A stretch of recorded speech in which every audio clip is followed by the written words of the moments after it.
Once again, I welcome all of you, myself doctor Amar, और मैं आपके सामने लेकर आया हूँ इकोलॉजी के अंदर ऑर्गेनिज्म एंड पॉपुलेशन चैप्टर का second lecture. Organism and population, जीव और समष्टि का जो सेकेंड लेक्चर है उसको मैं आपके सामने लेकर आया हूँ। लास्ट चैप्टर के अंदर, लास्ट लेक्चर के अंदर, चैप्टर तो अभी वही चल रहा है इकोलॉजी का फर्स्ट, ऑर्गेनिज्म एंड पॉपुलेशन, जीव और समष्टियाँ। उसके अंदर लेक्चर 1 के अंदर अपन ने बेटा डिस्कस किया था कि एक जीव के, इस चैप्टर के अंदर अपन ने देखा कि जीव क्या होते हैं, जीव के बाद जाति क्या होती है, पॉपुलेशन क्या होती है, और क्या क्या पॉपुलेशन के इंपॉर्टेंट कैरेक्टरिस्टिक्स फीचर्स होते हैं। जन्म दर के बारे में पढ़ा, मृत्यु दर के बारे में पढ़ा, लिंग अनुपात के बारे में पढ़ा, आयु पिरामिड के बारे में पढ़ा। आज अपन बात करेंगे बेटा पॉपुलेशन ग्रोथ के बारे में, समष्टि वृद्धि के बारे में आज अपन लोग बात करेंगे। तो चलते हैं अपन अपनी पहली स्लाइड के ऊपर कि समष्टि वृद्धि या पॉपुलेशन ग्रोथ के बारे में। बेटा अपन सब जानते हैं कि कोई भी जो पॉपुलेशन है उस पॉपुलेशन के अंदर कितने जीव है, वह जीवों की जो संख्या है या जो पॉपुलेशन का आकार है वह किन चीजों के ऊपर डिपेंड करता है। पहली चीज कि वहां पर कितना भोजन उपस्थित है, दूसरी चीज वहां पर भक्षण का दबाव कितना है, वहां पर भक्षण का दबाव कितना है, वहां का मौसम कितना है। इन सब चीजों के ऊपर बहुत ही उसका जो समष्टि का जो घनत्व है बहुत ज्यादा प्रभाव डालता है। अगर कोई समष्टि के घनत्व में परिवर्तन हो रहा है तो अपन कह सकते हैं कि वहां के वातावरणीय अवस्थाओं के अंदर भी कुछ ना कुछ परिवर्तन है। तो वही है, the population size changes depend on many factors like food availability, like predation pressure, कितने प्रीडेटर प्रेशर उसके ऊपर काम कर रहे हैं, वेदर मौसम कैसा है, changes in population density give some idea about the population, whether it is flourishing और डिक्लाइन। अगर पॉपुलेशन डेंसिटी के अंदर कुछ चेंज हो रहा है तो कुछ ना कुछ अपन को आइडिया मिलता है कि पॉपुलेशन के अंदर भी कुछ चेंज हुआ है या नहीं हुआ है। कि आबादी का आकार, भोजन की उपलब्धता, पर भक्षण दबाव, मौसम जैसे कारकों पर निर्भर करता है। समष्टि घनत्व में परिवर्तन से आबादी के बारे में कुछ पता चलता है कि वह फल फूल रही है या घट रही है। ठीक है बेटा, 4 बेसिक प्रोसेस है जो समष्टि घनत्व को, पॉपुलेशन डेंसिटी को प्रभावित करते हैं। 4 बहुत ही महत्वपूर्ण कारक है जो समष्टि के घनत्व को प्रभावित करते हैं, उनको अपन लोग डिस्कस करेंगे। एक है बेटा जन्म दर, एक है मृत्यु दर, एक है इमिग्रेशन, एक है एमिग्रेशन। पहले बात करते हैं जन्म दर की। बेटा it is the number of birth in a population during a given period. एक निश्चित समय के दौरान कितने जन्मे उसको बोलते हैं अपन लोग जन्म दर। क्या बोलते हैं बेटा? जन्म दर। और जन्म दर को हमेशा बी से डिनोट किया जाता है। किससे डिनोट करते हैं बेटा? बी से डिनोट करते हैं। कि जन्म दर क्या है, जिसको नेटिलिटी बोलते हैं, बर्थ रेट बोलते हैं, नेटिलिटी भी बोल सकते हैं बेटा, बर्थ रेट भी बोल सकते हैं। ठीक है, बर्थ रेट भी कह सकते हैं। कि क्या होती है, यह एक दी गई अवधि के दौरान आबादी में जन्मों की संख्या है। कि एक दी गई अवधि में उस आबादी के अंदर कितने नए पैदा हुए, उसको अपन लोग क्या बोलते हैं बेटा? जन्म दर कहते हैं। क्या बोलते हैं बेटा? जन्म दर। सेकंड पे आते हैं बेटा मॉर्टेलिटी। मॉर्टेलिटी को बेटा एक और वर्ड डेथ रेट से भी जाना जाता है। मृत्यु दर क्या है? कि एक दी गई अवधि के अंदर, एक दी गई अवधि के अंदर कितनी मौत हुई, मरे कितने, उसको अपन लोग बोलते हैं मॉर्टेलिटी, जिसको अपन लोग कैपिटल डी या स्मॉल डी किसी से भी डिनोट कर सकते हैं। डेथ, एक दी गई अवधि के दौरान आबादी में हुई मौतों की संख्या को क्या बोलते हैं बेटा, मृत्यु दर कहते हैं। Is that clear? आगे की तरफ बढ़ते हैं। पहला कारक, चार बुनियादी प्रक्रियाएं, पहली ये रही, दूसरी ये रही, आगे बढ़ते हैं तीसरी की। तीसरी होती है जिसको बोलते हैं आप्रवासन, जिसको बोलते हैं इमिग्रेशन। क्या बोलते हैं बेटा, इमिग्रेशन। क्या बोलते हैं, आप्रवासन या सॉरी ये तीसरा है बेटा, ये एक मिनट ना, ये बेटा आपके थर्ड पॉइंट है, थर्ड, जिसको बोलते हैं आप्रवासन या इमिग्रेशन। बेटा कई बार क्या होता है कि उसी प्रजाति के कोई जो दूसरे जीव होते हैं जो पहले उस जगह पर नहीं रहते थे, लेकिन अब किसी कारणवश उस जगह पर आ गए हैं, तो उनके उसी जाति के उन जीवों को उस जगह पर आना, यह क्रिया जो है उसको बोलते हैं आप्रवासन। उसी जाति के होने जरूरी है। एक जगह पर चूहे रहते हैं और वहां पर दूसरे कई सारे चूहे आ गए, तो उसी को क्या बोलते हैं, आप्रवासन या इमिग्रेशन बोलते हैं, जिसको आई से डिनोट किया जाता है। किससे डिनोट करते हैं बेटा, आई से डिनोट करते हैं। Immigration is what, it is the number of individual of the same species that have come into the habitat from elsewhere during a given time period. उसको क्या बोलते हैं, इमिग्रेशन, आप्रवासन बोलते हैं। चौथा जो होता है, ये देखो बेटा, एक जगह है जहां पर कोई आए, ये वाला जो है बर्ड यहां पर आ रहा है, इसको क्या बोलते हैं, इमिग्रेशन। अगर बर्ड यहां से जा रहा है तो इसको बोलते हैं एमिग्रेशन। क्या बोलते हैं बेटा, एमिग्रेशन या उत्प्रवास। क्या बोलते हैं, उत्प्रवास, जिसको अपन लोग कैपिटल ई से डिनोट करते हैं। यह आबादी के उस व्यक्तियों की संख्या है जो दी गई समयावधि के दौरान आवास छोड़कर कहीं चले गए हैं, किसी कारणवश वहां से चला गया, उसको बोल दिया उत्प्रवासन, और आया उसको बोल दिया अप्रवासन। इज दैट क्लियर बेटा? अब देखो बेटा, इन चारों को अपन साथ देखने की कोशिश करते हैं। बेटा कोई भी जो समष्टि का घनत्व है, कोई भी समष्टि का जो घनत्व है, जन्म दर के कारण हमेशा बढ़ता है। भाई जन्म दर का मतलब जन्मने से पॉपुलेशन का नंबर बढ़ेगा, नंबर बढ़ेगा तो डेंसिटी भी क्या होगी, बढ़ेगी। अगर एमिग्रेशन होता है, आप्रवासन होता है, नए आते हैं, जुड़ते हैं, इसके कारण भी समष्टि घनत्व जो होता है वह बढ़ता है। जबकि अगर डेथ हो गई, क्या हो गई, डेथ हो गई, तो संख्या में कमी होती है, समष्टि घनत्व भी क्या होता है, घटता है।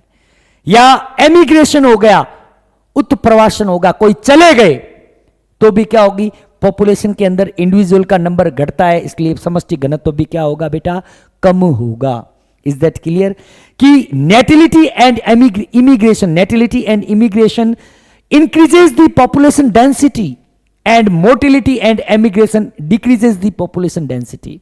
क्या कह रहा है, जन्म दर और आप्रवासन समष्टि घनत्व को बढ़ाते हैं, जन्म दर और आप्रवासन समष्टि घनत्व को बढ़ाते हैं, जबकि मृत्यु दर और उत्प्रवासन, जबकि मृत्यु दर, मोर्टेलिटी और उत्प्रवासन, एमिग्रेशन क्या करते हैं, समष्टि घनत्व को कम करते हैं। यदि टी समय पर समष्टि घनत्व n है, एक यहां पे देखना बेटा, एक बहुत सिंपल सा फॉर्मूला है। क्या कह रहा है कि यदि टी समय पर समष्टि का घनत्व n दे रखा है, टी समय पर क्या दे रखा है, n है, तो समय t प्लस 1 पर क्या हो जाएगा, N T plus 1 N T plus B plus E. कैसे देख लो बेटा, इसको मैं बता देता हूं कि देखना इसको, कि यदि टी समय पर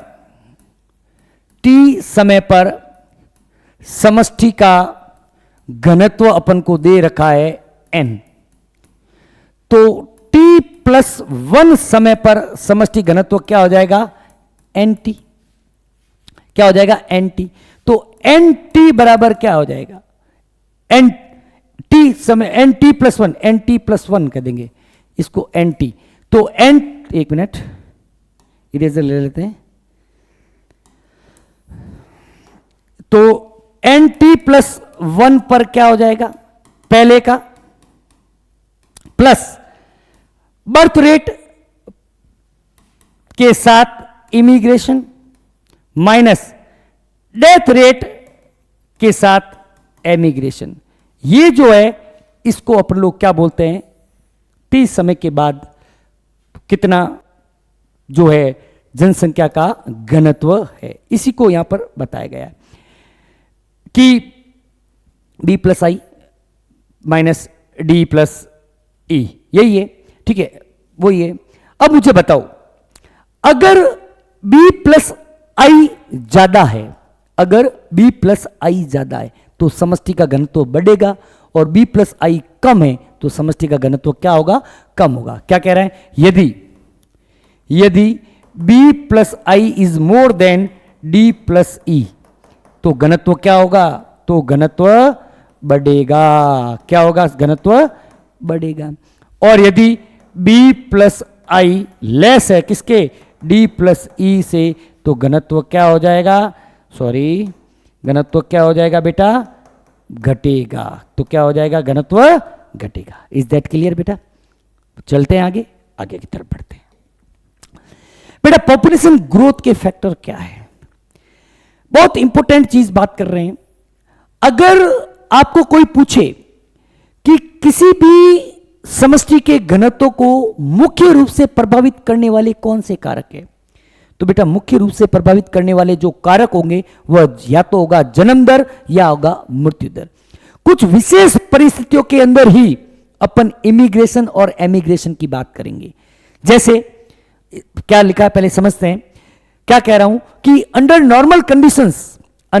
normal conditions birth and death are important factor which influence the population density, जो पॉपुलेशन डेंसिटी को इन्फ्लुएंस करते हैं।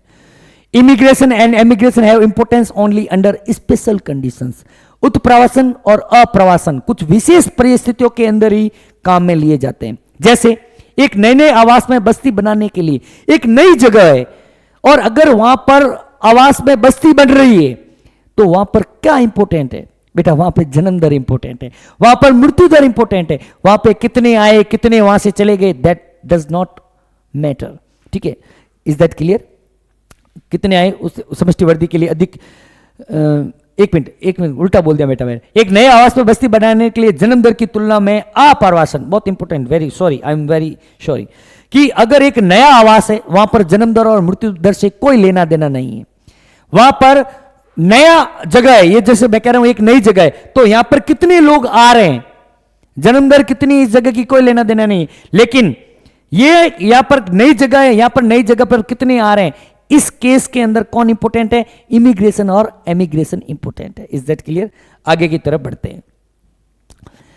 बेटा दो तरीके के वृद्धि मॉडल एनसीईआरटी ने समझा रखे हैं, बहुत ही अच्छे तरीके से समझा रखे हैं। दोनों मॉडल्स को अपन भी डिस्कस करते हैं। पहला मॉडल है बेटा एक्सपोनेंशियल ग्रोथ मॉडल। कौन सा है बेटा?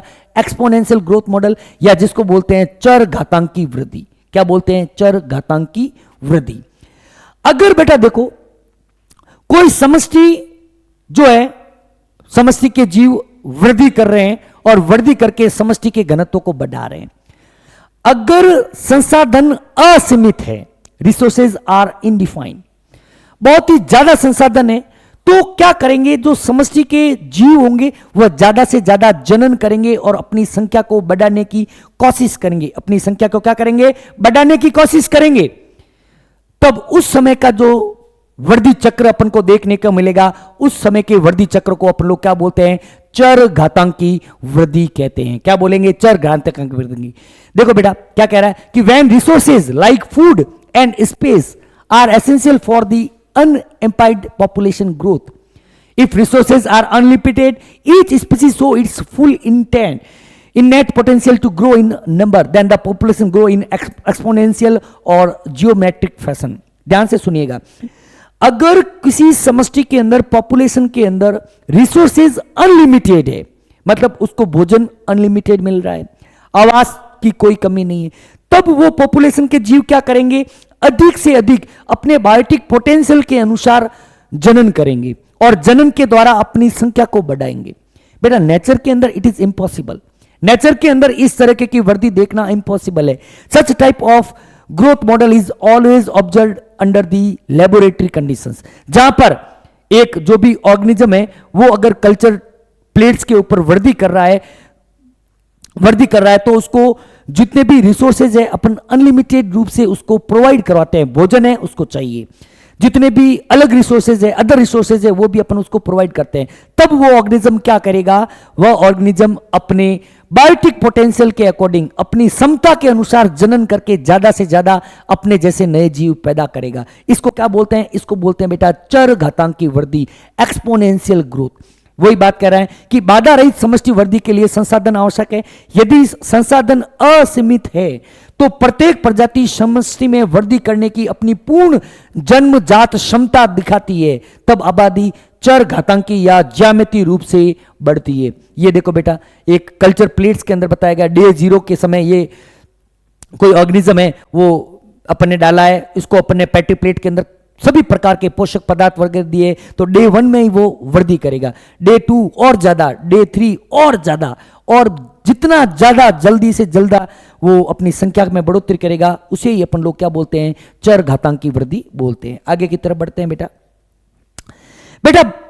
एक्सपोनेंशियल ग्रोथ को दर्शाने के लिए अगर अपन टाइम और पॉपुलेशन डेंसिटी के बीच में एक ग्राफ बनाए तो अपन को एक जे आकृति का ग्राफ मिलता है। पहले तो बात करते हैं किस आकृति का मिलता है। इसकी आकृति क्या होती है बेटा, इसकी जो शेप होती है, इसकी शेप जो होती है वह होती है जे शेप्ड। क्या होती है बेटा, जे शेप्ड होती है। कैसे कि जैसे ही उसको ऑर्गेनिज्म को रिसोर्सेज मिलते हैं वो फटाक से क्या करेगा, प्रजनन करेगा, फटाक से एकदम से अपनी वृद्धि को क्या करता है, बढ़ाने, अपने नंबर को बढ़ाने की कोशिश करता है। इसको बोलते हैं एक्सपोनेंशियल ग्रोथ। अगर देखो बेटा यहां पे एक फॉर्मूला भी आएगा, देखते हैं अपन डेरिवेट करने की कोशिश करेंगे कि अगर पॉपुलेशन का साइज n है और बर्थ रेट b है, डेथ रेट d दे रखी है, death rate d then the increase और डिक्रीज इन n, तो dn बाय dt क्या हो जाएगा, b minus d multiply by n। मतलब अगर कितना पॉपुलेशन के अंदर डिक्रीज हुआ है या इंक्रीज हुआ है उसको अपन लोग क्या कह सकते हैं, b minus d multiply by n कह सकते हैं कि birth rate minus death rate into n। अगर b माइनस डी को अपन लोग मानने r, क्या मान लिया अपन ने, r मान लिया, b माइनस डी को क्या मान लिया बेटा, r मान लिया, देन dn बाय dt बराबर rn। एक जी यही इसका इंपोर्टेंट है, dn बाय dt बराबर rn। dn डी इसका जो अपन को फॉर्मूला याद करना है वो ये ध्यान रखना है, dn बाई dt बराबर r की पावर n। यहां पर बात करते हैं कि r का मान क्या है बेटा। बेसिकली r इज व्हाट, और एक नेचुरल इंक्रीज का इंट्रिंसिक रेट है, intrinsic rate of natural increase, जो एक हर एक ऑर्गेनिज्म के लिए फिक्स होता है, बहुत ही निश्चित और वेरी वेरी इंपॉर्टेंट है ये। इसकी वैल्यू बेटा ध्यान रखना, बहुत ही इंपॉर्टेंट है कि नॉर्वे चूहा है उसके आर की वैल्यू है 0.015, मतलब 1.5% ओनली। या अगर बात करें फ्लोर बैटल की, जो आटे के अंदर एक इंसेक्ट तो नहीं कह सकते लेकिन बीटल की तरह एक भ्रंग होता है, भ्रंग है, उसकी वैल्यू होती है 0.12। ह्यूमन पॉपुलेशन 1981 की बात कर रहा है, 1981 के अंदर आर की वैल्यू कितनी थी, 0.0205। तो आर वैल्यू जो है वो बहुत ही इंपॉर्टेंट होती है कि प्राकृतिक वृद्धि की आंतरिक दर भी होते हैं, जिसे समष्टि वृद्धि पर किसी भी जैविक या अजैविक कारक के प्रभाव का आकलन करने के लिए एक बहुत ही महत्वपूर्ण पैरामीटर माना जाता है। आर की वैल्यू ध्यान रखनी, बाकी थ्योरी कोई ज्यादा इंपॉर्टेंट नहीं है। देन आगे की तरफ बढ़ते हैं बेटा।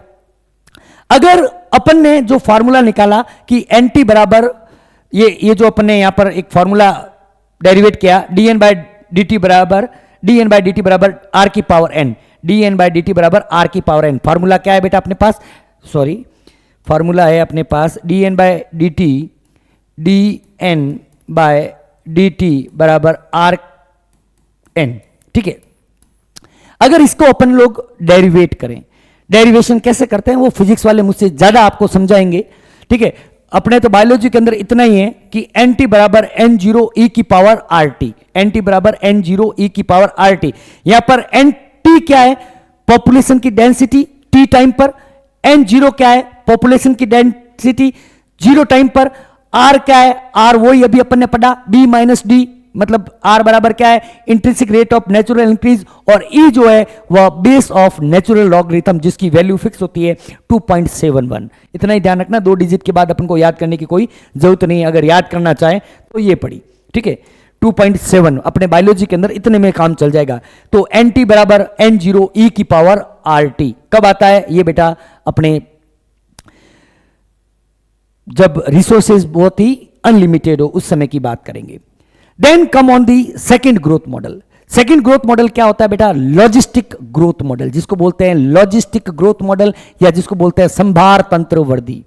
बेटा अभी अपन ने बात की थी कि प्रकृति के अंदर, एक नेचर के अंदर कभी भी रिसोर्सेज की मात्रा जो होती है वह अनफिक्स नहीं होती।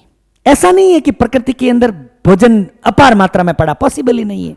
मर रहे हैं जीव, आपस में लड़ रहे हैं, कंपीट कर रहे हैं एक दूसरे से, खाने के लिए, रहने के लिए, जनन के लिए। प्रकृति के अंदर never possible that resources are undefined, कभी भी इनडिफाइंड नहीं हो सकते, कभी भी उनकी मात्रा अनिश्चित नहीं हो सकती, हमेशा कैसी होगी, निश्चित होगी। एक बेटा फीमेल डॉग की बात करें, मैं कुत्ती वर्ड काम में नहीं लूंगा, एक फीमेल डॉग की बात करें तो जब वो बच्चे पैदा करती है तो लगभग 10 से 12 बच्चे पैदा करती है, लेकिन अंत में जिंदा कितने बचते हैं बेटा, 3 से 4। क्यों मरे वो, इसीलिए मरे। किस लिए मरे, क्योंकि प्रकृति के अंदर जो रिसोर्सेज हैं वह निश्चित मात्रा के अंदर ही है, प्रकृति के अंदर भोजन जो है वह निश्चित मात्रा के अंदर है, प्रकृति के अंदर जो आवास है वह निश्चित मात्रा के अंदर है। इसलिए अपन को बेटा कभी भी प्रकृति के अंदर एक्सपोनेंशियल, प्रकृति के अंदर कभी भी अपन को एक्सपोनेंशियल ग्रोथ देखने को नहीं मिलेगी। Never we observe exponential growth in the nature, we always observe exponential growth under laboratory conditions. अगर इसका मतलब अपन को दूसरा मॉडल पढ़ना पड़ेगा जिसको कोई बोलते हैं बेटा लॉजिस्टिक ग्रोथ मॉडल। बेटा देखो, अगर प्रकृति के अंदर अपन सब जानते हैं कि जो रिसोर्सेज है वो निश्चित मात्रा के अंदर पड़े हैं, भोजन निश्चित मात्रा के अंदर पड़ा है, आवास निश्चित मात्रा के अंदर पड़ा है, तो प्रकृति के अंदर रहने वाले जीव पहले वाले के अंदर क्या करते थे, उनको केवल एक ही काम करना था, उनको जनन करना था। वो जनन के द्वारा अपने नंबर को बढ़ाते थे। एक पेटी प्लेट के अंदर बेटा बैक्टीरिया ग्रो कर रहा है तो उसको क्या करना है, केवल जनन करना है। लेकिन यहां पर उसको जनन के साथ साथ कई और लाइफ प्रोसेस भी कंप्लीट करने पड़ते हैं, इसलिए कंपीट करना पड़ता है। तो ऐसी जो ग्रोथ होती है उसको बोलते हैं logistic growth. There is no population in nature having unlimited resources for exponential growth। ऐसी कोई population नेचर के अंदर नहीं है जिसके पास क्या है, having unlimited resources है। This lead to competition among individual for limited resources, eventually the fittest individual survive and reproduce। अगर प्रकृति के अंदर रिसोर्सेज फिक्स है तो हमेशा भोजन और आवास के लिए क्या होगा, प्रतिस्पर्धा होगी, उनके बीच में कंपटीशन होगा। प्रकृति में किसी भी आबादी के पास चर घातांकी वृद्धि के लिए असीमित संसाधन नहीं होते हैं, इससे सीमित संसाधनों के लिए व्यक्तियों के बीच प्रतिस्पर्धा होती है, अतः सबसे योग्य व्यक्ति जीवित रहते हैं और प्रजनन करते हैं। प्रकृति में किसी दिए गए आवास में अधिकतम संभव संख्या का समर्थन करने के लिए प्राप्त संसाधन होते हैं जिसके आगे कोई और वृद्धि संभव नहीं है, इसे पोषण क्षमता। यहां पे बेटा चलो पहले ही, अगर मैंने हो गई गलती की पहले ही दे दिया, इसको बाद में समझाते तो बढ़िया रहता, चलो यही समझा देते हैं। बेटा एक प्रकृति जो होती है ना, एक निश्चित संख्या के अंदर ही इंडिविजुअल को पोषण दे सकती है, इंडिविजुअल को आवास दे सकती है, उस मात्रा को कैरिंग कैपेसिटी कहते हैं। क्या बोलते हैं, पोषण क्षमता, जिसको के या कापा से डिनोट किया जाता है। किसे डिनोट करता है, K. In nature a given habitat has enough resources to support a maximum possible numbers beyond which no further growth. उसके बाद उसके अंदर कोई भी ग्रोथ पॉसिबल नहीं है, उसे ही अपन लोग क्या बोलते हैं बेटा, कैरिंग कैपेसिटी कहते हैं। क्या बोलते हैं, कैरिंग कैपेसिटी। बात करते हैं लॉजिस्टिक ग्रोथ की। A population with limited resource, so initially पहले वह अपने आप को प्रिपेयर करेगा उस वातावरण के अंदर, उसको कहते हैं लैग फेज। फिर बोलते हैं जब वो अपने आप को प्रिपेयर करेगा तो उसके बाद उसके अंदर फेज आती है एसिलरेशन फेज, और उसके बाद डिक्लेशन एंड फाइनली एज एसिम्पोटेट। ठीक है, तो ये है लैग फेज, ये है एसिलरेशन फेज, और उसके बाद एसोलेशन के बाद एसोलेशन चल रहा है, उसके बाद डिक्लेशन, और उसके बाद वह क्या हो जाती है, निश्चित हो जाती है। इस तरीके की ग्रोथ जो देखने को मिलती है, उसके अंदर अपन को जो फार्मूला मिलता है वो आपको क्या ध्यान रखना है, d N by d t, वहां तो था आर की पावर एन, यहां पर है r N kappa minus N बटा kappa. Is that clear? R N K minus N बटा के। ज्यादा अपन को इसका डेरिवेशन वगैरह ध्यान में नहीं रखना, इतना ही ध्यान रखना है। D N by d t बराबर r N K minus N बटा K. D N by d t क्या है, वेयर एन तो है population density at time t, K क्या है कैरिंग कैपेसिटी। इसी को वरुलस्ट पर लॉजिस्टिक ग्रोथ को इस प्रकार वर्णित किया गया है, d N by d t बराबर r N K minus N बटा के, जहां एन तो है टी समय पर समष्टि घनत्व, आर है प्राकृतिक वृद्धि की आंतरिक दर, के है कैरिंग कैपेसिटी। अधिकांश जानवर की आबादी के लिए वृद्धि के लिए संसाधन सीमित हैं, इसलिए यह अधिक यथार्थवादी है उसकी अपेक्षा। ठीक है, यहां पर जो ग्राफ मिलता है उसकी जो आकृति होती है, आकृति में बता देता हूं, थोड़ी सी एस शेप, एस तो नहीं कह सकेंगे लेकिन फिर भी अगर कोई पूछ ले तो एस आकृति का ग्राफ देखने को मिलता है। चलते हैं आगे की तरफ। फिर देखो बेटा, जीवनवर्त विभिन्नताएं। हालांकि एनसीईआरटी ने थोड़ा कहीं दे रखा था, तो मैंने भी सोचा कि बच्चों को यूं नहीं लगे कि सर ने ये टॉपिक नहीं पढ़ा, इसलिए मैंने भी डाल दिया। पढ़ लेते हैं, कोई ज्यादा इतना नहीं है। आबादी अपनी प्रजनन फिटनेस या डार्विन फिटनेस को अधिकतम करने के लिए, और देखो बेटा, जिसकी आर वैल्यू जितनी ज्यादा होती ना, अपन कह सकते हैं वो ज्यादा फिट है। आर वैल्यू कि आबादी अपनी प्रजनन फिटनेस या डार्विनियन फिटनेस या उच्च आर मान को अधिकतम करने के लिए विकसित होती है। चयन दबाव के लिए विशिष्ट सेट के तहत जीव सबसे कुशल प्रजनन रणनीति की ओर विकसित होते हैं। कुछ जीव अपने जीवन काल में केवल, मतलब कोई भी जो जीव होगा ना, वह कुछ ऐसे तरीके अपनाता है जिसकी वजह से वह उस प्रकृति के अंदर जिंदा रह सके। जैसे कुछ जीव ऐसे होते हैं कि वो जीवन में केवल एक बार प्रजनन करते हैं, जैसे प्रशांत सामन मछली, जैसे life time Pacific salmon fish, साल अपने जीवन में केवल एक बार जनन करती है, पैसिफिक साल्मन फिश। जैसे बंबू प्लांट, बांस का पादप, जबकि अन्य जीव कई बार प्रजनन करते हैं। जैसे मैक्सिमम जो बर्ड्स होती है वो अपने जीवन में कई बार बर्ड्स करते हैं। पूछ सकते हैं कौन सी फिश जो है वह एक बार ही जनन करती है, कौन सी करती है बेटा, वो आपके है पैसिफिक, कौन सी है बेटा, क्या रे क्यों हो रहा है, एक मिनट, कौन सी है बेटा, आपके Pacific salmon fish, Pacific salmon fish या बंबू पादप, ये जीवन में केवल प्रशांत सामन फिश या बांस का पादप अपने जीवन में केवल एक बार जनन करते हैं। कुछ बड़ी संख्या में छोटे आकार की संतान प्रदान करते हैं। कुछ जीव ऐसे होते हैं जो बहुत ही अधिक संख्या के अंदर छोटे आकार का जीव करते हैं, जबकि अन्य जीव जो करते हैं कम संख्या के अंदर, बहुत ही कम संख्या के अंदर जो है बड़े आकार की संतान पैदा करते हैं। यह तथ्य यह बताते हैं कि जीवों के जीवन इतिहास के लक्षण आवास के सीमित, अजैविक और जैविक घटकों के कारण विकसित हुए हैं। तो बेटा आज की क्लास के अंदर शायद इतना ही। नेक्स्ट अपन इसके बाद जो भी है अगला जो इसका टॉपिक है, लेक्चर जो 3 है, उसको डिस्कस करेंगे। Thank you very much, have a nice day.